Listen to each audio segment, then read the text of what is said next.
Hey there, Postal here. I am taking out the ME329 on a whim. I don't know. I was looking around through some planes, and I just was like, man, I haven't played this in a long time. I know that there's been quite a few requests on my Discord channel, actually some comments as well, as far as plane videos is concerned, and I will definitely be doing that. I'm consolidating those requests, creating myself a plan, so to speak. But that's for the future. Today I'm in the mood to play a plane I haven't played in a while that I actually quite enjoy. The ME329. So what is this? Tier 8 German ground attacker. You might say to yourself, well, that doesn't look like it attacks the ground very well. Well, actually, it's very, very good at it. As you can see, the cannons are incredibly, incredibly strong. The bomb reload is incredibly fast. In fact, I should be dropping some bombs here quickly just so I can get them reloaded again. There we go. Perfect. Onward and upward. Let's see what we can do versus the mining facility over here. The key to this plane is utilize your speed, utilize your bomb reload because it is pretty quick. Use the guns for the lighter targets. Don't just hold them down to where they're going to overheat. I tend to let off the cannon every once in a while. And that way I don't have to worry about them overheating too much. But you know what? You can also take advantage of some air-to-air combat from time to time. I'm not going to focus my life on that. I definitely will focus my life on this guy. And he's going to rocket the crap out of me, isn't he? Maybe not. Maybe not. And let's see if I can actually knock out this ground attacker as well, since I'm at it. Since I'm here, and he's here, and we're here together. There we go. Tap, tap, tap. Let the guns cool down. Keep on moving, and let's get the heck out of Dodge. So the plane like this, you don't ever want to stick around too long. You're going to get tempted to stay in a sector and kill some things. Kind of like what happened with that F4U. I think it was F4U1. You're shooting at. Your focus can't be on air-to-air as good as this plane can be versus air-to-air. You're still wasting your full potential if you just focus on the defense, if you just focus on your air-to-air capabilities. Really, really, really want to make sure that you are taking out ground targets, just like that. So let's move along. Let's go to this command center. Are we going to be just like absolutely trouncing the enemy team here? Certainly seems like it. Oh, we've got a bombing run going into the command center as well. Kind of hoping our team doesn't.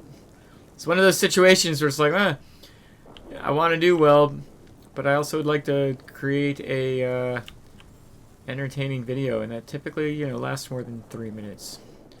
But it is what it is. We got our boost going on here. We are definitely going to flip this sector pretty quickly. I believe. I believe.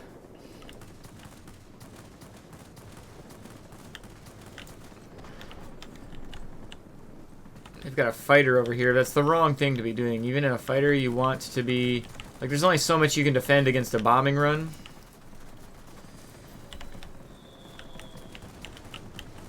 Could go to my rear turret really quickly here if I don't get this. Never mind, I got it.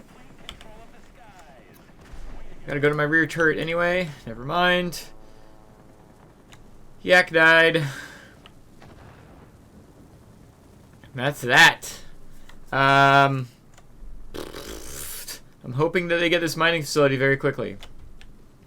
Let's actually head on over there just in case they actually do get that mining facility very quickly. I've used up all my boost to get everywhere. This is a... How many freaking seconds are we in on this? Not very much. We got... Man, this plane, honestly, just leads to some ridiculously... If there's nobody to counter you, it leads to 4-minute games, apparently. Let's head on back. Let's check out a second game. Alright, taking out our ME329 in our second battle here today. Another Tier 8 battle. For a second I thought it was the same map. No mining facility, which will hopefully mean the game lasts a little bit longer. We've got Brand on our team, so I've got no qualms that we're going to win this game. So let's just be effective, right? Let's go, indeed. We'll talk a little bit about the setup that I have on this plane. So I do have it specialized. Oh no, do I have freaking... I do. I think I've got like premium freaking bomb drop stuff going on here. I'm gonna leave that alone. I'll have to check.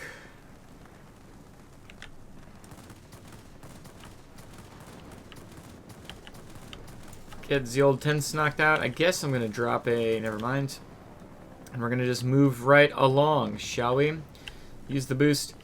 So on a lot of planes I will have the engine cooling to give me 10 extra seconds of boost.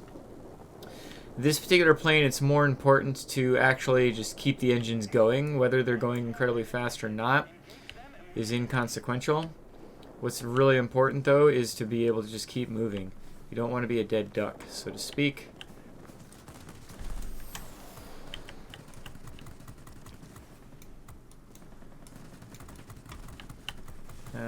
We might have some troubles here. There we go. Let's try not to crash. Oh, I'm not even anywhere close to crashing, actually.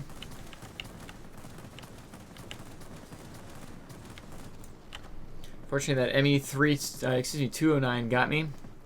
We were able to take out that Batwing again, because I guess apparently this plane's really good at taking out Batwings.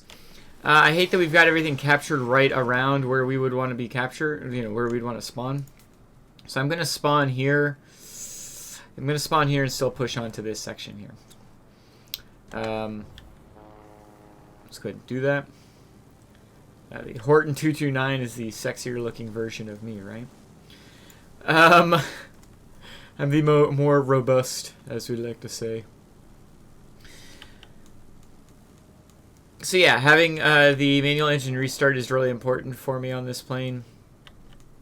And again, just like I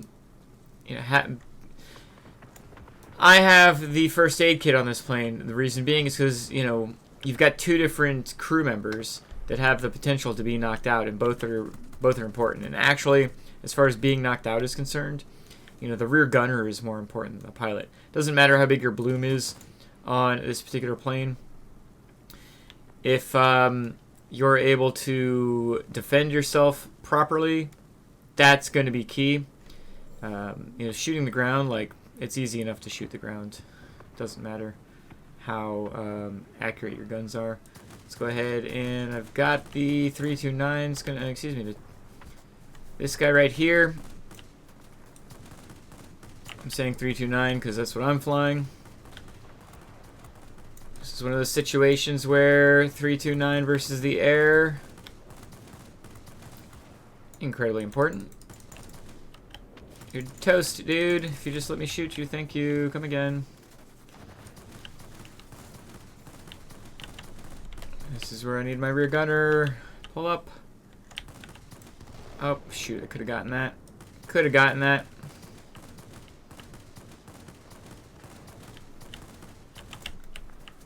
Pull up.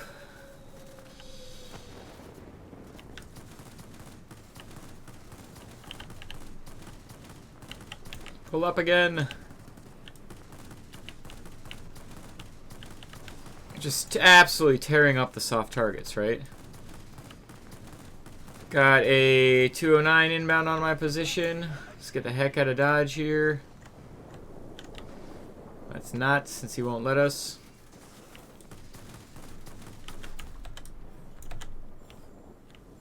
Alright, don't ram a ground attacker. That's today's mission. Briefing. Yeah, so see, yeah, my pilot's dead, so the size of my frickin' reticle's huge. Bullets are going everywhere, but honestly, who cares? From a ground attack perspective, it doesn't matter, right? I will eventually hit whatever's in front of me. That is a huge difference, actually, though, now that I'm seeing it. But having my rear gunner available at all times is the most important part of any ground attacker. Of my skill set, I need some extra defense, right? Let's go ahead and knock out the items here. I'm going to just drop a bomb very quickly. We can get the soft targets pretty darn quickly here. As you already know. Cannons, cannons, cannons, cannons, cannons. Got one more bomb. I'll probably use it for an anti-aircraft hard section. I need health. I need to not die here, basically, is what it comes down to. Let's boost on out of the sector. Keep on moving. There we go. We need to get some freaking health. And it doesn't look like they're about to capture anything else, so I am gonna actually head over in this general direction. Keep our boost on. You know, the Soviet ground attackers get the rightfully perceived to be flying tanks, right? Incredibly durable, incredibly hard hitting, incredibly difficult to take down. The ME329 isn't that tank kind of plane. However, it is very durable. It can take hits and survive. It can, it can get itself stuck in and still have a huge impact on the battle. Let's take a quick look here and see what we can do to get air supremacy before the game is over.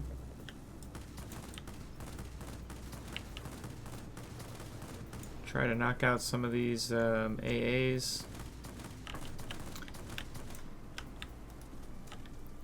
So they can survive a little bit longer. Oh, game over, man. Game over, man. Yep, and like I said, had a Horton on our team that was going to be doing Horton-y kind of things, flown by a very good pilot. So had a feeling this game was going to be a win. Whether or not we had a good impact or not was kind of going to be the question. Let's head on back. Alright, so in that first battle there, we captured 4 sectors, destroyed 9 ground targets, did some air damage, but mainly just captured and then captured some more, and didn't really let the enemy team overcome that, right? I mean, it all started with being able to kill that BVP-210. If he had been able to rocket me, obviously a different story, but that's not what happened. And that's what makes the plane so strong in certain situations, is stay low, go fast, get the targets knocked out on the ground, and flip the sectors and rinse and repeat. Guns are incredibly strong, bomb reload's really good, and it just allows you to have a positive impact on the overall battle. Let's take a look at the second battle. Alright, so second battle there, 4 targets in the air, 15 on the ground, 12,000 personal points, only captured 3 sectors, died that one time, which, will lead to less of a capturing impact. But I mean, this just kind of goes to show you exactly what this plane can do. We were actually, focused down by that 209. The reality of it is those planes, and sometimes you've got to do this in your fighters, is you've got to be capture planes. It's not, their forte, it's not what they're built for, but when you've got a enemy team that's going to be doing nothing but capturing sectors, well, you've got to counter that by either killing those planes or capturing other sectors, or capturing the sectors back. And so them just defending a sector wasn't necessarily going to give them a win in that particular instance. I absolutely just love the impact that this plane can have. I very often, no matter if I'm tier 9 or tier 8 battle, I feel like I've got the ability to impact the overall game. Whether I'm against bombers or against ground attackers, against heavy fighters, or against multi-rolls, I honestly feel that with the right tact, you can put this plane in a position to win the battle for you.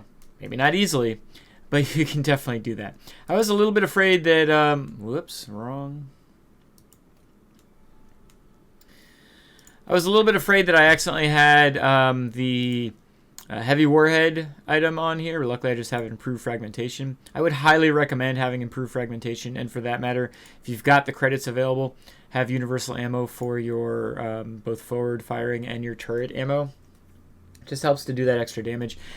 It's really, really important to be able to defend yourself in a plane like this, right? As fast as it is, I mean, it's fast for a ground attacker. It's not fast for a tier 8 plane by any means. So you're never going to escape somebody directly. The first thing you want to do is avoid detection in the first place. Go to a sector where you're going to be able to have a positive impact and not be completely torn up. If that's not an option, and you're going to have to confront your aggressors, so to speak, having a good rear gunner is going to be essential. It's why I've got, as a consumable, I have the first aid kit, because I need to have my rear gunner shooting. If he's not, then I'm just going to be set up for failure, basically. And I need to be moving around at all times, so manual engine restart. You may notice on the equipment here that I've got the radio navigational equipment here. I've experimented with this on this particular plane for a while now, and I won't go back. What are you talking about, Postal? Well, so typically on a ground attacker, especially a Soviet ground attacker, I would have cockpit armor. Just keeps my crew in longer, and just helps out in that manner, keeping my pilot and rear gunner alive, right? Well, Postal, you were just talking about how much you want to keep your rear gunner alive, and now you're telling me that you're going to use something that doesn't help your rear gunner. This does help my rear gunner, just not directly. What do I mean by that? Well, I mean, if the enemy can't see you, or they don't know that you're coming, or they don't know where you're going, it's a lot easier to stay alive in the first place, right? And I can say this works emphatically. I can say that because I've used it on the ME329, and I've noticed that I get targeted a lot less often. Part of it is, I think part of it is because this is going to probably impact the bots more than the humans. The bots are the ones that are really not going to see you as much, or not react to you as much. Keep in mind, the bot coding, I feel like if they're already attacking a plane that's in front of them, and they see you enter the map later than everything else because your concealment is so much better, they're not going to divert off of the plane they're on to go to you just because it's you. A human will do that. That being said, most humans, you focus on what's in front of you, and so you might not even notice that there's a GA in your sector because you're up top, attacking planes that are higher up.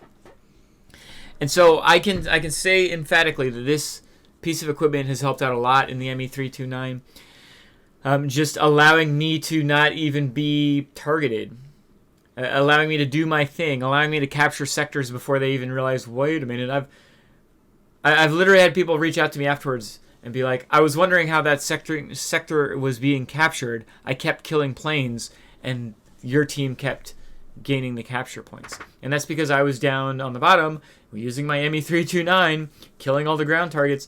Well, a 262 was up top killing airplanes or something like that, and not realizing that I was even down low. And so I firmly believe that the radio equipment is incredibly helpful, specifically for a plane like this. I know my dog is bored with me talking. Don't yawn at me.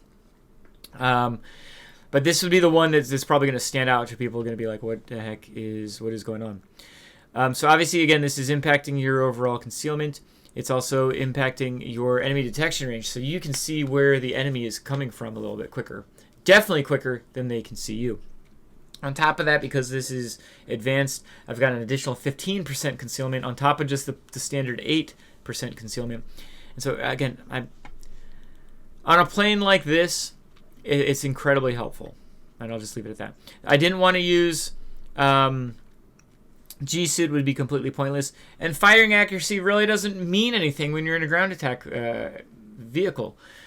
The fact of the matter is, the ground targets aren't moving. I don't need help with the accuracy. And so I wasn't going to use that. It's either going to be cockpit armor or it's going to be radio equipment. I had cockpit armor for the longest time. Plane's not bad with cockpit armor, but I really feel like I've gone to the next level with navigational radio equipment. And I stand by my choice there. As far as the other options are concerned, on the airframe, having advanced polished skin is awesome. It allows you to just go faster. And wow, that's a great concept, right? But being able to get from sector to sector quicker is super helpful. On my forward firing weapon, I've gone with gas operated action and long gun barrels. I'm marking them opposite. Gas operated action would be my first choice. If your plane's not specialized, go with gas operated action. I've gone with the long gun barrels after that. The guns don't actually overheat all that quickly, surprisingly enough, considering you have 4 30mm cannons. As long as you don't just hold down the trigger and you let go literally just let go for a tenth of a second every second, your cannons will last an incredibly long time. So I don't need something like reinforced bulk carriers on this plane. Gas operated action first and foremost just gets you more damage output. Long gun barrels will help you get a little bit more range on the cannons. These cannons are incredibly short range, so getting an extra 8% on the range I think is very helpful.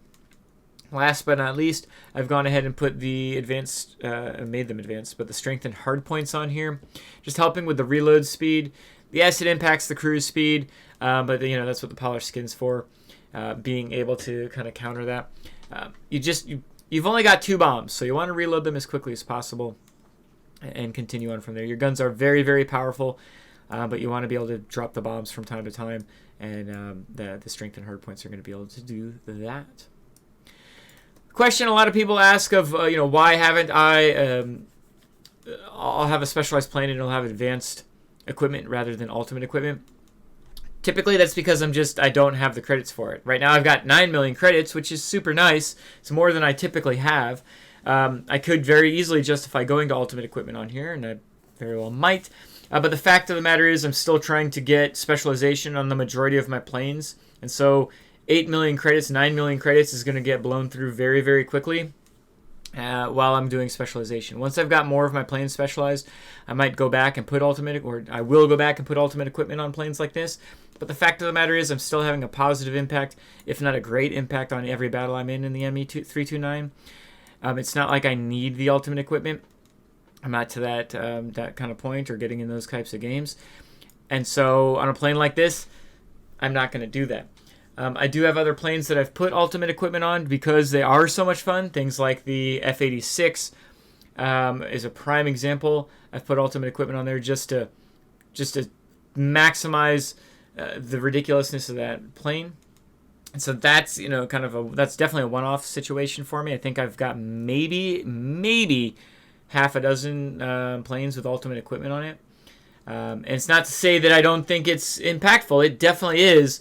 I'm just trying to balance out my current credits compared to what I need to use them for in the future. So that's just to answer that question for anybody that's asking. Pilot is concerned, your first 2 points need to be used for Demolition Expert. I don't see the reason to use anything else on your first 2 points. You want to be able to have your bombs do more damage and have a bigger blast radius. Combined with the bomb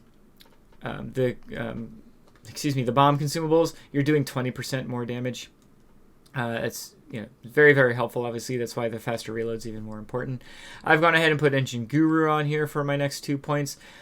The argument could be made for something like cruise flight, help you get from sector to sector a little bit quicker. Resilience is also really good for special pilot skill. Helps keep you alive a little bit more once you've been knocked down below 70% on your health. I don't have this plane built for survivability, so something like Protection Expert's not going to be helpful at all for me on this plane.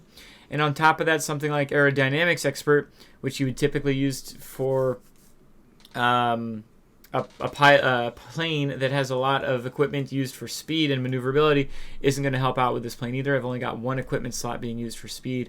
Everything else is being used for something else. So not as helpful as all that. Marksman 1 and Marksman 2, not very helpful for a plane like this, even though I do tend to shoot aircraft quite a bit.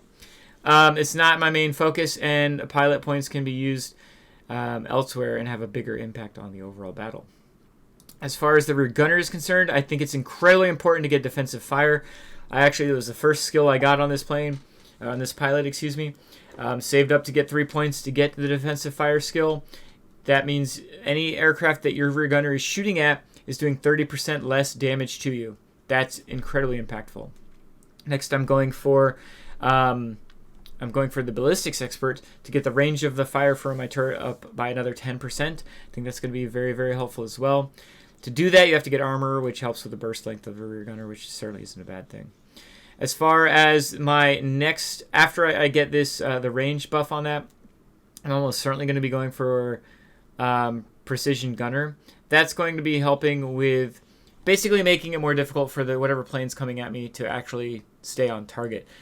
You're going to be your rear gunner is hopefully going to be knocking out wings or knocking out engines, things of that nature, which makes it more difficult for them to stay on target on you. I tend to wiggle around a lot in my ME329 when I'm being shot at. I don't just go in a straight line and get shot at.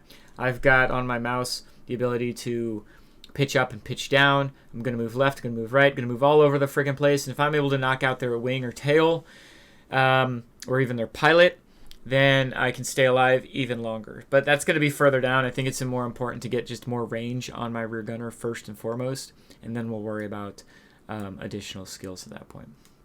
So anyway, neither of these battles were like over the top crazy good, but it just can show you the impact that an ME329 can have on a battle. And I just tend to enjoy myself when I'm in this plane, have a lot of fun in it, and I highly recommend, even if you're not somebody that's typically into ground attack aircraft, going down the German line, especially from the ME265 on. You're going to want to, I went here from the ME410 to the ME265. As you can see, I didn't do any of these early ones. And I do not regret that decision. A, these are all excellent planes. And then B, these are all excellent planes. And this just, the ME265 is a smaller version of the 329. The 329 is just a real joy to play, and can kind of open your eyes to what ground attack aircraft can do in the game. Anyway, I hope you enjoyed this particular video. I'd love to hear your ideas on your setups for your ME329. If you've got one, have you thought about going down this line? Have you been struggling with the lower tier planes on this line? I tell you what, tier 7 and above are absolutely excellent. I know there's some people can struggle from the tier 4, 5, and 6. However, you've got these awesome planes to look forward to. So I would highly recommend keep at that grind, or just go to the ME410 and enjoy that line as well, and then come and get this plane. Thank you so much for joining me. I hope you have a great day. Bye.